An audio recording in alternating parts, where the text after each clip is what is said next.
Wa ma qataluhu, mereka tidak membunuh Isa.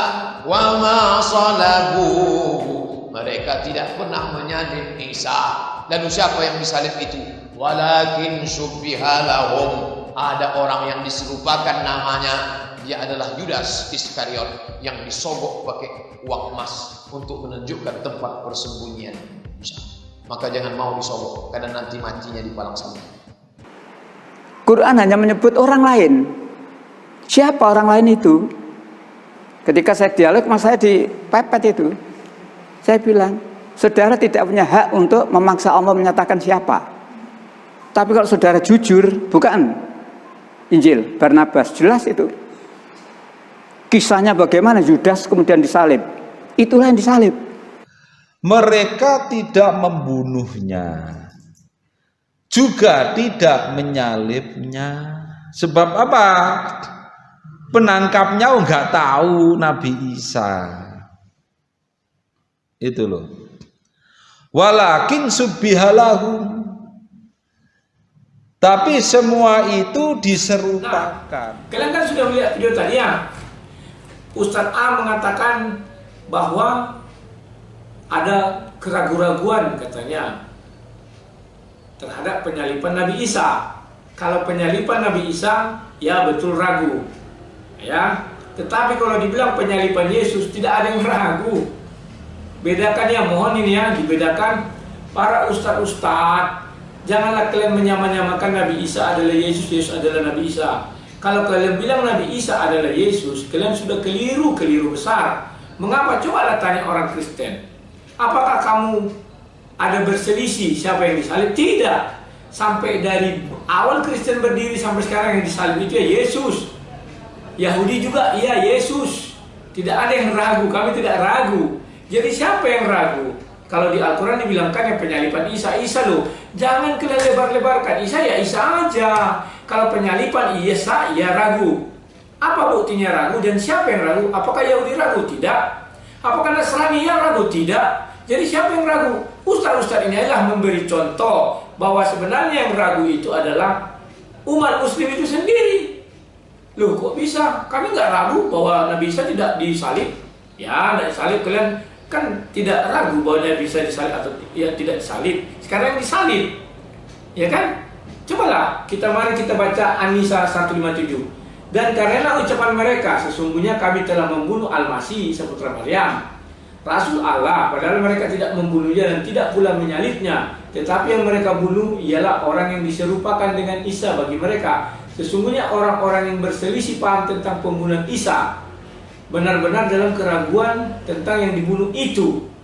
Kan tentang yang dibunuh itu yang ragu. Berarti bukan Nasrani, bukan Yahudi. Lah, lihat Ustaz itu bilang apa? Kayak contohnya Ustaz Tamrin. Dia bilang apa? Tidak hakmu memaksa Tuhan menyebutkan siapa nama yang dibunuh. Ragu dia. Ustaz yang satu lagi bilang Yudas. Ragu dia. Yang satu lagi bilang ada orang yang disurupkan. Penting diserupakan aja. Entah siapa itu, tapi dia adalah murid-muridnya Isa. Kan ragu. Kalau Kristen tanya, apakah kamu percaya Yesus disalib? Ragu nggak? Atau orang lain diganti? Enggak ragu memang Yesus kok disalib. Paham ya? Jadi keraguan tidak ada dalam diri orang Kristen. Ya, kenapa demikian? Karena sudah orang Kristen mengimani bahwa jalan keselamatan itu adalah di dalam salib Yesus. Paham ya? Sudah. Maka dari itu saya mintakanlah kepada para ulama-ulama ini, janganlah kalian membahas agama orang lain, karena itu bukan ranah kalian. Ya, kalian tidak paham konsep ketuhanan Yesus, kalian tidak paham konsep penebusan. Mengapa kalian tidak paham? Karena Alkitab sudah menggariskan bahwa kelakunya keturunan si Ismail itu adalah seperti keledai liar. Keledai itu binatang yang bodoh, ya liar. Dia kan kalau lihat pemberontak kuat, ya kan, tapi pikirannya yang liar. Paham ya? Nah, jadi sekalipun kalian berupaya menjabarkan isi Bible, kalian itu liar dan liar kan? Nggak paham. Lihatlah ustaz-ustaz ini. Dia bilang yang disalibkan Yudas. Apa kalian yakin Yudas disalibkan? Ya. Kalian beragama Muslim, tapi kalian tidak mengenal ajaran Muslim itu sendiri. Ajaran Allah itu gimana? Saya mau beritahukan bagaimana kalian tidak mengerti ajaran itu. Baik, kita buka. Ya. kita lihat bahwa di situ topik permasalahannya adalah salib. Jangan kalian lihat Yudasnya, jangan kalian lihat orangnya, tetapi lihatlah salibnya. Oke? Nah, kejadian itu dialami zaman kejadian masa Nabi Isa. Nabi Isa ada, ini saya bingung ya, nanti kalian cari sendiri literatur. Karena ibunya Nabi Isa itu harusnya hidup ribuan tahun sebelum Nabi Isa. Maryam itu saudaranya Harun, anaknya Imran, ya kan? Sedangkan Nabi Isa itu hidup katanya awal-awal abad Masehi ya.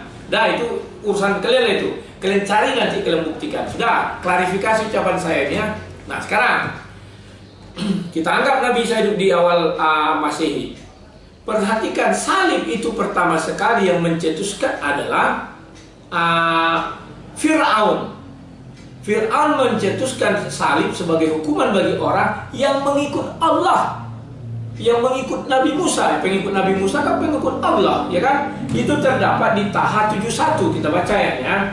Berkatalah Fir'aun, apakah kamu telah beriman kepadanya? Buka kurung, Musa tutup kurung. Sebelum aku memberi izin kepadamu sekalian, sesungguhnya ia adalah pemimpinmu yang mengajarkan sihir kepadamu sekalian. Maka sesungguhnya aku akan memotong tangan dan kakimu sekalian dengan bersilang secara bertimbal balik, dan sesungguhnya aku akan menyalib kamu.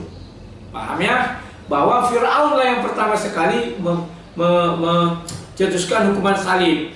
Nah, sekarang perhatikan lagi. Fir'aun hidup di zaman sebelum Masehi. Nabi Isa hidup setelah Masehi. Oke? Hukum itu belum satu pun mencabut hukum itu bahwa milik Fir'aun salib itu. Sudah. Sekarang kalian mengatakan Yudas yang disalib. Paham ya? Artinya Yudas di sini adalah pengikut Musa. Paham ya? Pengikut milah Musa. Artinya Musa mengikut Allah SWT, maka Yudas di dalam hal ini, kalau Yudas yang disalib, dia mati disalib karena ikut Allah SWT. Paham ya? Sehingga Yudas masuk surga dong. Paham? Sampai sini paham dah? Nah, mungkin kalian mengatakan, oh tidak, kan demikian, bahwa ada di Al-Maidah 33. Kalian harus paham urutan-urutan apa loh peristiwa. Jangan main asal tembak. Kelemahan daripada ustadz-ustadz ini, mereka itu, maaf ya, ilmu teologi tak ada, tapi sok belajar Kristen. Kristen itu harus melalui sekolah lah, ibaratnya harus melalui pemahaman ya, atau menggali secara teologis baru bisa bicara. Maaf loh, kalian bicara tanpa dasar, tanpa bahan, tanpa apa. Mungkin kebiasaan kalian selama dari kecil sampai besar ya. Oke, nggak tahu saya ya. Sekarang di Al-Maidah 33 kalian nyangka? Bukan, Al-Maidah 33. Sesungguhnya pembalasan terhadap orang-orang yang memerangi Allah dan Rasulnya dan membuat kerusakan di muka bumi hanyalah mereka dibunuh atau disalib. Paham ya? Kalian mau mengatakan Yudas disalib karena melawan Allah dan Rasulnya. Ayat ini, Al-Maidah 33 ini turun pada zaman Nabi Muhammad. Paham ya?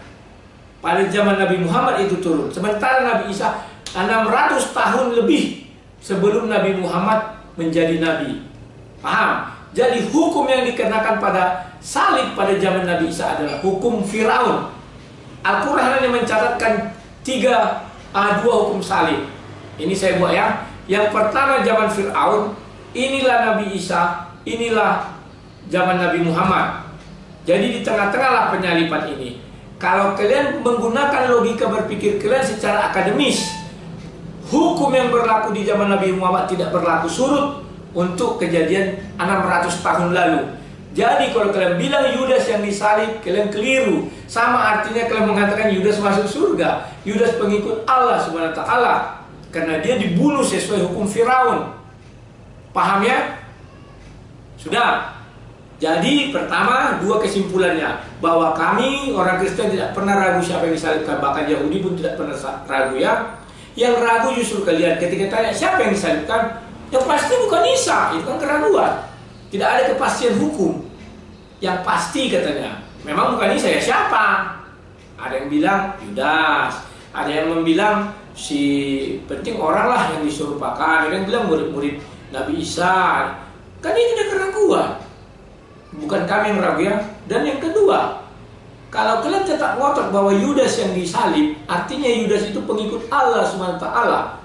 Paham ya? Dia masih disalib gara-gara hukum Firaun. Karena hukum Al-Maidah 33 belum muncul ketika Nabi Isa disalib. Paham ya? Ketika Yudas itu kalian paksakan disalib. Semoga pikiran kalian paham dan cerdas. Nah, saya menantang para ulama-ulama ini seringkali, tolong kalian bahas yang saya bicarakan ini. Mampu nggak kalian? Jangan kalian berkuar-kuar mengajari tentang kekristenan. Tidak.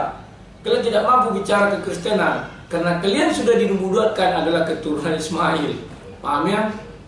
Kalau kami tidak ada, kami bahas kitab suci kalian. Tidak. Tapi saya hanya membukakan rongga kosong di tengah otak kalian agar kalian bisa bicara secara akademisi. Jangan pukul rata. Daripada kalian membicarakan kitab suci orang lain, coba pelajari kitab suci kalian. Makanya saya bilang, kalian memeluk agama itu tapi tidak kenal kalian agama tersebut. Oke, cukup sekian ya. Sekian dan terima kasih. Salam sang debater.